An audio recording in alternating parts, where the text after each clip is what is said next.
19º capítulo do nosso livro No Mundo Maior. Lembram que o André estava lá no umbral, tinha acabado de encontrar o avô dele e estava ainda ali naquelas emoções do encontro, estava chorando, estava com os olhinhos ainda com lágrimas, quando a irmã Cipriana chegou lá dos abismos que ela tinha vindo.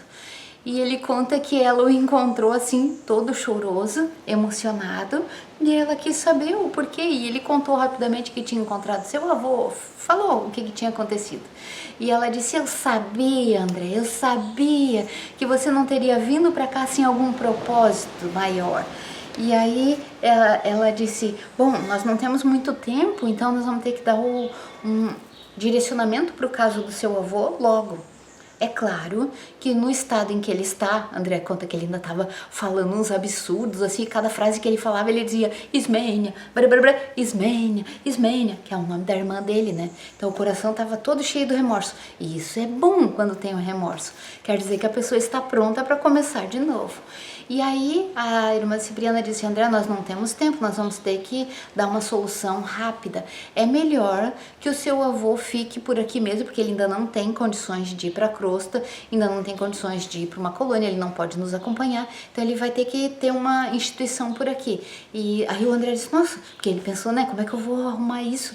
Aí ela disse para ele: pode deixar os nossos concursos, através do nosso concurso, irmãos fraternos vão atendê-lo. E ela conseguiu uma instituição ali perto para deixar o avô dele. E ela disse: ele vai ter que ficar por uns 2 anos, porque ele ainda é muito afinizado com as energias daqui. Ele ainda não consegue ir para lado nenhum. Mas, no caso do seu avô, o importante dela... Peraí, vamos conversar com ele. Fez um monte de pergunta pro avô, que ainda estava com a cabeça meio atordoada assim, mas ele respondeu tudo certinho para ela. Contou como se fosse uma confissão, assim, tudo que ele tinha feito, desde quando ele pegou os bens dessa irmã e até tudo que ele fez para ganhar dinheiro. Contou sobre esse neto, contou um monte de coisas. E aí ela concluiu, a Cipriana, depois ela fez a análise do caso e concluiu para o André: bom, já conhecemos 2 pontos importantes para os serviços que lhe competem. A necessidade de reaproximação com a Ismênia, que era óbvio, né? Mas nós não sabemos ainda onde ela se encontra, mas nós vamos localizar. E a necessidade de ele reencarnar para fins de trabalho com poucas posses. Então ele ia ser pobre e trabalhar muito. Olha bem, a solução para o caso dele era a reencarnação, a aproximação com a Ismênia e uma encarnação de pobreza, para ele fazer o esforço e entender de uma vez por todas a necessidade do esforço com pouco ganho. Já pensou? A necessidade do trabalho para a felicidade. Bom, aí o André disse: então posso contar com o seu concurso, irmã? E ela disse: claro. Ela já estava ajudando, né? Então conseguiu uma casa para ele ficar, um local para ele ficar abrigado, determinou o tempo que ele ia ficar lá para se depurar um pouco, para melhorar um pouco as ideias dele, para regular um pouco, para ele ter condições de reencarnar. E agora o outro passo, tinha que encontrar essa Ismênia. E eles não faziam ideia se ela estava encarnada, desencarnada, onde é que ela andava no plano. Aí ela disse para o André: dois amigos nossos vão procurá-la. E em 90 minutos, tu acredita que eles já chegaram com a notícia? E a notícia era boa. Ela estava encarnada, era novinha, era uma menina, e estava encarnada num cortiço, né? Eu acho assim, uma comunidade lá do Rio de Janeiro, e ela era ainda, tinha os laços ainda da família que a tinha acolhido na outra vida, porque quando o irmão a expulsou de casa, ela foi acolhida assim, entre aspas, né? Ela foi fazer serviço, ela virou doméstica da casa de uma família rica, e ela tinha agora reencarnado como membro dessa família. Então eles a encontraram, ela era nova, deu tudo certo, porque a ideia era que esse vô do André reencarnasse como filho da Ismênia, mas aí precisava da autorização dela, do consentimento dela. Então, a Cipriana falou para o André: agora nós precisamos conquistar o afeto da Ismênia, conversar com ela sobre o caso e conseguir o consentimento dela para que a reencarnação possa ser efetivada no mínimo daqui a 2 anos, porque 2 anos ele ia levar se preparando para essa etapa, né? A semana do André estava finalizando e ele foi junto com a Cipriana lá para casa da Ismênia para conversar com ela. Então, em desdobramento do sono, entraram lá na casa, no lar humilde da Ismênia. Em desdobramento do sono, ela veio conversar com eles. E a Cipriana tinha uma luz muito elevada, então a Ismênia confundiu ela com Nossa Senhora. E daí ela disse: Mãe Celestial, quem sou eu para receber a graça da vossa visita? Eu, uma indigna servidora. Ela já tinha aprendido bastante com a existência, sempre assim ela foi, aos olhos humanos, a injustiçada naquela vida, né? Mas aos olhos de Deus e aos olhos dela mesma, resgatou muita coisa, aprendeu muita coisa, aprendeu a necessidade do serviço, coisas que o avô do André ainda iria ter que fazer. Bom, aí ela falou assim, a Cipriana perguntou assim para a Ismênia: minha filha, quais são suas aspirações na vida? Quais são as suas intenções? O que você quer fazer da vida? E ela disse: bom, nobre mensageira, ela não sabia nem o que responder, né? Uma pergunta tão legal assim: quais são as tuas intenções para a vida? Daí, antes de ela responder, a Cipriana falou assim: é porque nós precisamos da tua colaboração, mas não queremos ser amigos inúteis. Nós queremos te ajudar de alguma forma. De que forma nós podemos ajudar a tua vida? Aí ela disse: minha mãe, se eu puder pedir alguma coisa, eu peço auxílio para Nicanor. Nicanor era o noivo dela. Nicanor é pedreiro, eu sou auxiliar de costura numa empresa de tecelagem e nós queremos nos casar. Se a senhora pudesse abençoar o nosso casamento, se a divindade, a proteção divina pudesse abençoar o nosso casamento para que a gente forme um lar, eu ficaria muito grata. E ela disse: como não? Os teus desejos são justos e santificantes. Nicanor terá o nosso amparo e as tuas esperanças a nossa viva contribuição. Só que nós precisamos da tua ajuda, do teu concurso. E ela disse: ah, mas em que eu poderia servir? Eu, mísera servidora. E ela disse: vem conosco. E aí eles levaram a Ismênia até lá onde estava o vô do André.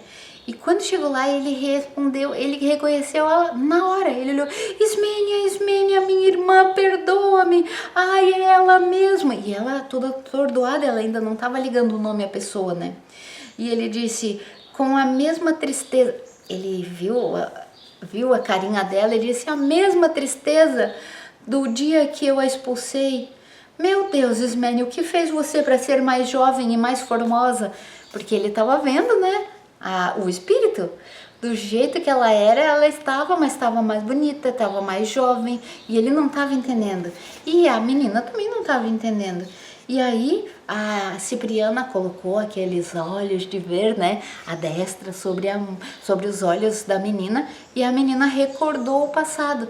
E ela estava toda feliz assim, naquela hora, já ficou triste, se lembrou do que tinha acontecido, ficou assim magoada, porque se lembrou do irmão, se lembrou da expulsão, se lembrou. Daí o André falou assim: nossa, notei assombrado que algo anormal sucedera na mente da jovem, porque seus olhos, que eram doces e tranquilos, se tornaram dilatados e inquietos. Tentou recuar ante a aproximação do vô do André, né? Mas a energia de Cipriana a conteve. E ali ela foi capaz de raciocinar. E aí ela disse: pois então é tu, Cláudio? O que aconteceu? E ali ele pôde conversar, ele pediu perdão para ela. E ela tinha um coração doce e já tinha aprendido bastante coisa. Então ela já tinha o amor dentro dela. E quando ele fez a exposição e pediu perdão para ela e disse que se arrependia muito, ela aceitou o perdão dele, abraçou ele. E aí a Cipriana disse para ela: seria bom para vocês dois que você o trouxesse como filho. Vocês poderiam resgatar muita coisa, a vida de vocês vai alcançar a felicidade dos dois, vai alcançar a felicidade se você tiver a coragem de trazê-lo como filho. E né que ela aceitou. E ela disse: eu tenho certeza que o Nicanor vai gostar também, porque você vai ser, olhando para o vô do André, né? Você vai ser o nosso filhinho bem amado, Pode vir tranquilo. Olha que amor. Será que a gente teve essa conversa? Será que os nossos pais tiveram essa conversa antes de nos ter, né? Será que a gente recebeu esse aval assim tão carinhoso como ela fez antes de engravidar desse menino? Já pensou? Que lindo, né? É tão bonito pensar nessas obras divinas, é tão bonito pensar que as coisas acontecem assim. Ela aceitou a vinda dele. Claro que ela era muito novinha ainda. Eu penso assim, não tá escrito aqui, mas eu penso que ela devia ter uns 15 anos. Então ela já estava programando essa gravidez, essa reencarnação do vô do André, que era o irmão dela, né?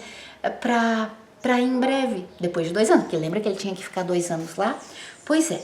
Daí ela disse, você vai partilhar conosco a vida pobre e honrada. Você vai conhecer as alegrias do pão, filho do suor com a proteção divina, e se esquecerá, em nossa companhia, das ilusões que por tanto tempo nos separaram. Olha que lindo, como ela já estava adiantada, era menina agora nessa vida e já tinha aprendido tanto. Aceitou o irmão que tinha roubado dela, né, que tinha causado tanta dor e sofrimento, aceitou como filho e disse, você vai ser nosso filho. E assim como ela tinha tido essa encarnação para aprendizado, ela ia proporcionar agora para esse irmão a oportunidade do aprendizado, do trabalho sem muito ganho, da conquista do dinheiro com o suor do trabalho e a felicidade ao mesmo tempo. E ela diz, você será um pedreiro feliz, assim como Nicanor. Você abençoará a luta divina, que atualmente nós bendizemos. Olha o que ela já tinha aprendido. Claro que muito provavelmente ela já tinha passado pelas mesmas provações, já tinha passado pelas mesmas tentações do dinheiro, que essa loucura do dinheiro traz para a vida de tanta gente. E ela já tinha feito o aprendizado e agora podia proporcionar para ele o mesmo aprendizado. E ela ficou feliz da vida. E a Cipriana falou para ela, bem-aventurada sejas tu, minha querida filha, que compreendes conosco o celestial ministério da mulher, nobre, disposta à maternidade sublime. Ah, que lindo!